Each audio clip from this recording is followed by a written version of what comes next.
ৰুটিহে খাবলৈ মন গৈছে পাই, বতৰটো ইমান ঠাণ্ডা। কওঁচোন বনাই নেকি ৰুটি?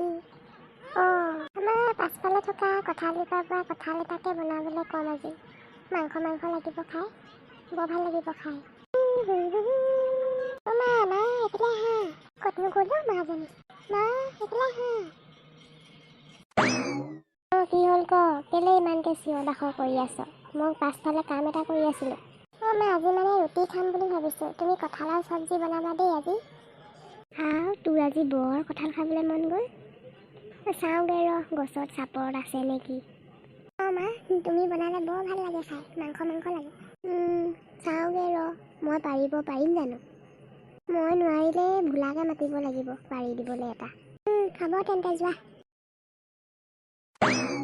এইবাৰ কিন্তু গছজোপাত কঁঠাল কিছু লাগিছে দেই।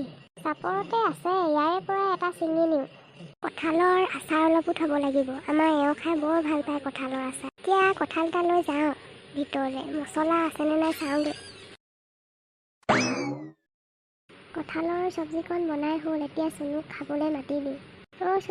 চুনু এইফালে আখাহিয়া, কঁঠালৰ চব্জি বনাই হৈ গ'ল। আমাৰ এইজন ওলাই গ'ল, অহাই নাই। আহিলে আমি একেলগে খাম আৰু। মা বনাই হৈ গ'ল নি? মই অথনিৰ পৰা ৰখি আছোঁ খামকৈ। দেখি লোভৰ পানী পৰি গৈছেগৈ দেই। মই ৰখাত নাই, খাওঁহে আৰু তোমালোকে পাছত খাবা দেই। হ'ব তই খা। মোৰ বাপেৰে আহিলে একেলগে খাম, তই এতিয়া খাই আজৰি হৈ পৰগৈ যা।